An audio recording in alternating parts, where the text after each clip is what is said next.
All right, we are back on the G35. Project never-ending story here, I guess.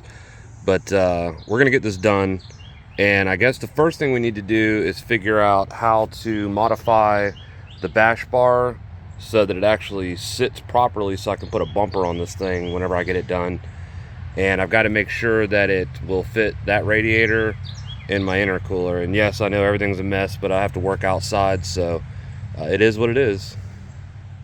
As you can see, we kind of have a problem with G35s in this house. So I have my G35, which I put the LS in turboed and recently had to put a motor in. And this is my son's G35, which has a stock VQ.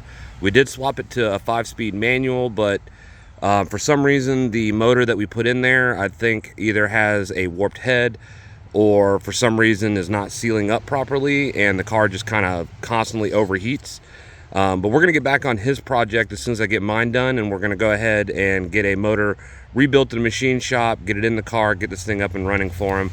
But for right now, what we're going to do is we're going to use his stock bumper setup to actually gauge how far out my bash bar can sit and still be able to put a bumper on it. So let me just get my measuring tape out here. So going off of the frame horn here where it bolts to, coming straight out, looks like we have a max of about, I don't know, let's just say 8 inches to be safe off of the horn, and let's just kind of see what that looks like on my car.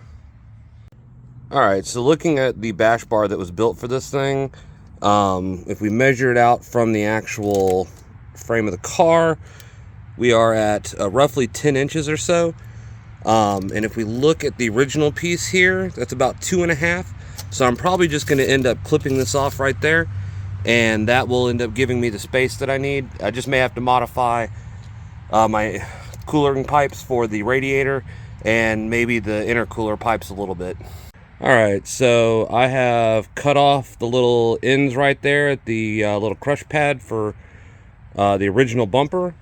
And now, if we come in here and look, let's grab right there, you can see that we are just under, basically, or right at 8 inches, which should allow us to actually go ahead and put the original stock bumper back on.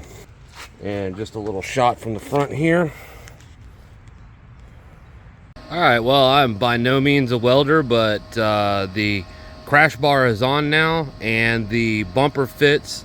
I went ahead and tested my old bumper to make sure, and there is probably about maybe like a 1/4 inch of space between the actual bar and the bumper skin.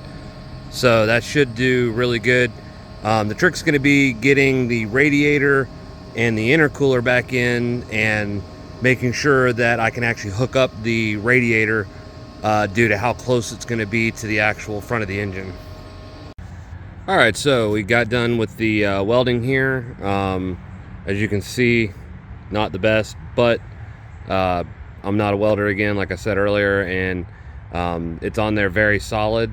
I also went ahead and welded in the top support for the radiator and ran into kind of a weird issue. Even though I only moved this bar back a little bit, the radiator wants to touch my crossover pipe that goes up to the turbo.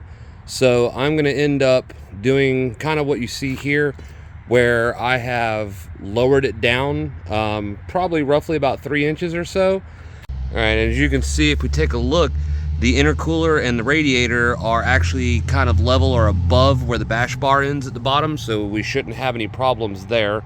And as far as getting everything hooked up, it's going to be a little tight because we have to run this one to this. But I'm probably going to end up removing this, maybe do like a 90 elbow that comes off, and then make like a hard pipe to go between them.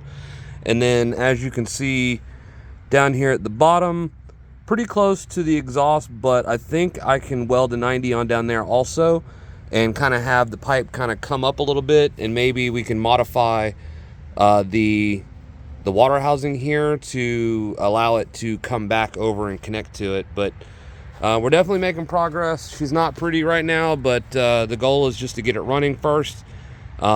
Future plans is to replace the intake manifold or paint it and put a cover over the top of it, but as you can see, everything being exposed, it's pretty faded and looks like crap, and so does all the connectors and everything like that. But we're gonna get that all taken care of. First things first though is just got to get it running. I think we're gonna go ahead and call it here for the day, and I'm gonna throw a cover over it so that things won't get wet anymore, and we'll go ahead and put everything away for the evening. But we should be making some kind of weekly progress on this. I'm hoping maybe by the 1st of January 2024 to have this thing up and running and back on the road.